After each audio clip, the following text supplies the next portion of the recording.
those bluegill and stuff they will get kind of interested in your bait, or maybe they're trying to run your bait off or something. And it's almost like they get distracted. They forget that, oh, Mr. Bass is out here lurking, and they'll kind of come up and start, maybe they'll peck at your bait a little bit or something. And I feel like that's part of what you're trying to do is get the interest of those bluegill into your bait, and then that's going to get the bass even that much more interested.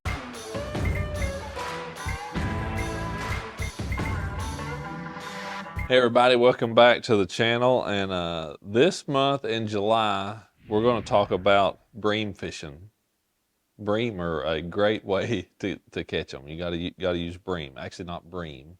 It's funny because some people say that sometimes. I'm talking about brim, and it's not BRIM. It's BREAM. In East Tennessee, you call that brim.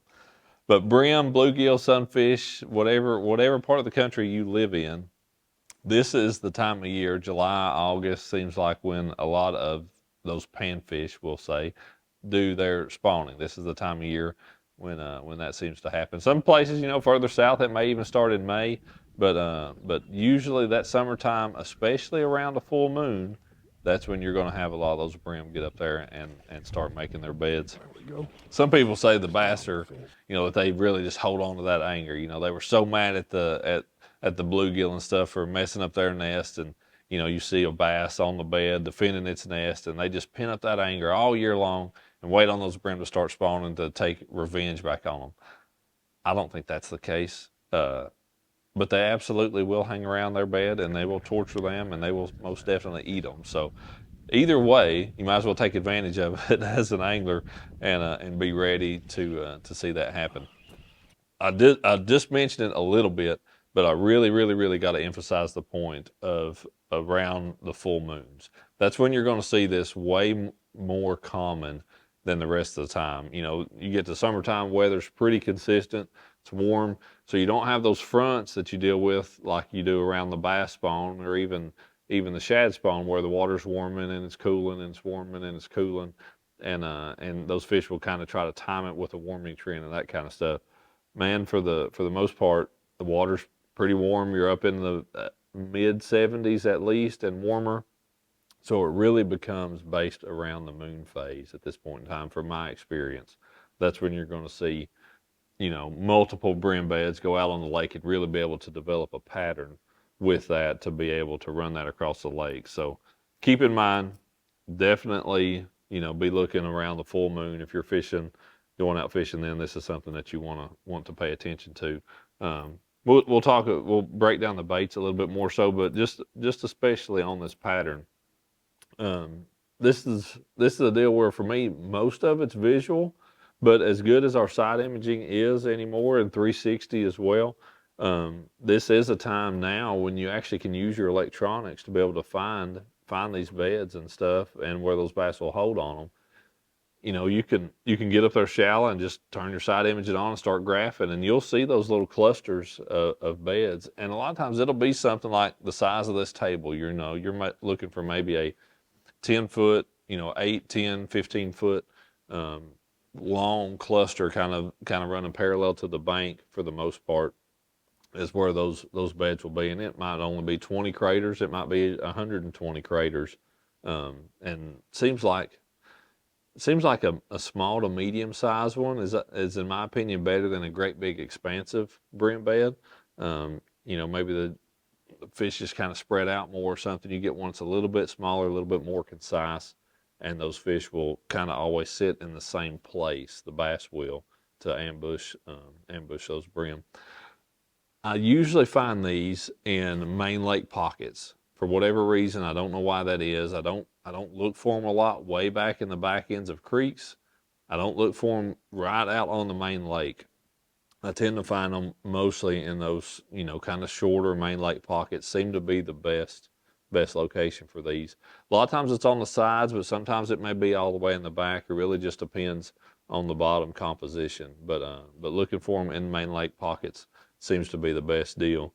And the other part with this, it's a deal where you can run, if you've got a day or two to practice and you find, 6 or 8 or 10 of these on the lake that you're fishing on, marking those with waypoints, and then kind of making you a milk run of those, and maybe make that lap a couple times throughout the day and pull up there. Because what will happen, what the bass will actually do, you'll see a lot of times visually, you can see this sometimes if the water's clear enough, but just what you'll experience, these fish will usually be in a wolf pack around these brim beds. And if you've got multiple in the same pocket, they may cruise kind of from one to the next, and they may make a lap and come back through or whatever. But usually there's going to be a little group of fish, kind of hanging around this particular brim bed. Maybe three, maybe 5, maybe 10, and they're going to kind of hang around, just almost like they're milling around, waiting on the outside for somebody in there to mess up.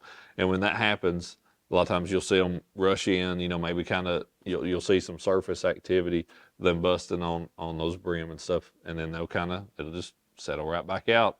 And it may be 5 minutes later, maybe an hour later, you'll see something like that happen again. And I think that's why topwater baits are especially effective around the brim spawn, the bluegill spawn, because it looks kind of like one of those brim or bluegill or something that's a little bit injured or just acting a little bit funky. But another thing that seems to happen is that those bluegill and stuff they will get kind of interested in your bait, or they're trying to run your bait off or something. It's almost like they get distracted. They forget that, oh, Mr. Bass is out here lurking, and they'll kind of come up and start, maybe they'll peck at your bait a little bit or something. And I feel like that's part of what you're trying to do, is get the interest of those bluegill into your bait, and then that's going to get the bass even that much more interested. So the two topwater baits, really the difference in application for me is, one, I'm going to use where I'm around a lot of cover, if that's grass, if that's overhanging trees, if that's bushes, that type of stuff where, maybe it's right on the edge of where these brim have set up and made a bed. And those heavier cover situations, that's when I'm going to go with a frog. Terminator Walking Frog Jr., Terminator Popping Frog. One of those, probably in the bluegill color for obvious reasons. That's going to be the one that I go with in that heavier cover situation. In the places where it's more sparse cover, it's more open, not as much stuff I'm actually having to fish the bait in or through, that's what I'm going to go with a prop bait. I love fishing a prop bait around the brim spawn and bluegill spawn. Something with the way that tail just kind of spurts some water works really, really well. X-Wrap prop is a good one too. It's got a prop front and back. But that Rapala Skitter prop is nice because it'll kind of walk a little bit, as well as having that tail on the back, spraying some water. And then just picking colors that are, kind of bluegill or brim color, something with some yellow on it. You can take I mentioned this in the Pick 2 More, you can take a Sharpie and color you some orange on the throat of that particular one, and that works really well with this bait. But fishing those in and around, and like I said, trying to get the attention not only of the bass, but get the attention of the bait fish, of those bluegill. Try to get them kind of interested and get them off their game a little bit, and that's gonna get those bass to a lot of times to come up there and explode on your bait. But this is a big deal, where just paying attention. You pull into a cove, you start working your way around and fishing any type of cover that you come to, but man, really pay attention and watch for a fish to run something up on the bank, coming up on in the cove where you're going, or on the other side of the pocket, or whatever it may be. Really make a visual note of that. If you see a fish run something up on the bank, there's a good chance there's a reason that fish is in that particular spot. Whether it's a piece of cover that fish was holding on, or it's actually the fact that there was a brim bed right there, and that's what that fish was doing, was running that one up on the bank. 2 rod and reels for these. Definitely fish them on different setups, slightly different, but still the same model from Bass Pro Shops. For the prop bait, for that Rapala Skitter prop, that is on a Johnny Morse Carbon Light 6.6 medium action rod. I'll fish most of my top waters, walking baits, poppers, that type of stuff. 6.6 medium action, 7.5 to 1 gear ratio reel. And I like a little bit lighter, 30-pound braid for that. Does totally fine. You're able to make a long cast with it, but 30-pound braid on that particular setup. And then for the frog, same as what I use a frog on all the time in any situation. Johnny Morse Carbon Light 7.3 medium heavy action rod. Same reel, 7.5 to 1 gear ratio, but then 50-pound braided line, like that little bit heavier braid for the frog than I have to have on the treble hook bait with that skitter prop. So, man, shallow fishing in the summertime can be really good, especially around that full moon. If you can get up there and find where some of those bluegill, brim, sunnies, panfish, all shell crackers, whatever species that your lake has, you find where those little dudes are up there spawning. And those bass are so mad. They've been mad for a long time. No way in the world they could think that far back or hold a grudge.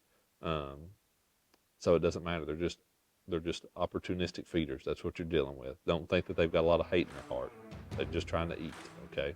But that's why they're up there, and you can catch them when they're up there feeding on those bluegills. So take this technique out there this month, and I hope you send me a picture of a big old bass you catch doing it.